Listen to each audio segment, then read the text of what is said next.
Seconde valeur de ces market movers du jour, il s'agit de Stellantis. Le groupe comprenant PSA et Fiat Chrysler Automobile avait vu son titre perdre 15% ce lundi à l'ouverture, avant de récupérer 10% en fin de séance. Le titre du constructeur a limité la caissière en terminant avec une hausse de plus 0,17%.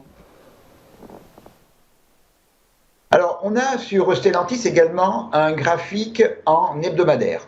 Alors, Stellantis, bien entendu, fait partie du secteur que l'on vient de regarder, Auto and Parts. On retrouve le rallye qui a commencé en fait à la fin de la grande baisse pandémique à la fin mars de 2020, et on a une montée, un rallye avec un peu plus de véritable consolidation que l'on a eu pour l'indice de référence. Mais comme l'indice de référence, à partir du début de 2022, eh bien, on est rentré dans une consolidation et on voit que au plus bas, eh bien, Stellantis a perdu même un petit peu plus que ce qu'a perdu l'indice.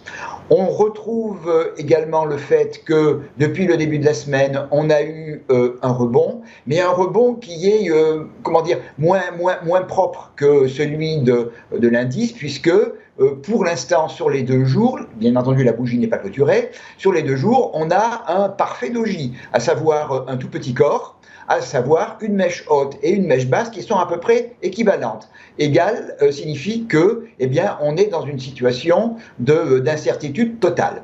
Et là aussi, quelles sont les hypothèses qui peuvent se produire? La première, c'est que effectivement, un rebond peut se mettre en place, mais on va regarder, donc là, comme on l'a vu pour l'indice, quels sont les niveaux sur lesquels le rebond peut éventuellement prendre fin. Alors tout d'abord, on a ouvert en début de semaine un gap baissier entre 13,60 et 13,87. Le bas du gap est également le siège de la moyenne mobile de 100. C'est donc un niveau de résistance tout à fait significatif. Et puis, comme pour l'indice, j'ai tracé les retracements de Fibonacci et on a le premier à 38,2 qui est à 14,20 €. On a le deuxième et le troisième, le 50% et le 61,8, qui sont également confondus ou quasiment confondus avec des niveaux de résistance.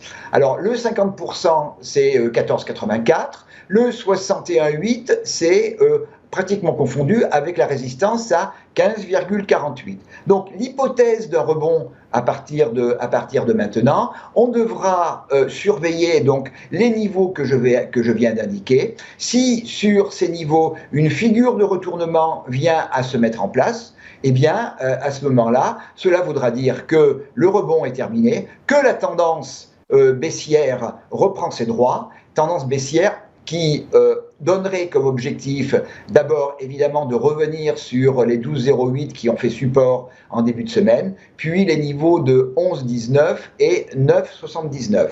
Cette tendance baissière serait invalidée quand on aura franchi en clôture hebdomadaire le dernier plus haut, c'est-à-dire quand on aura franchi 17,55 €.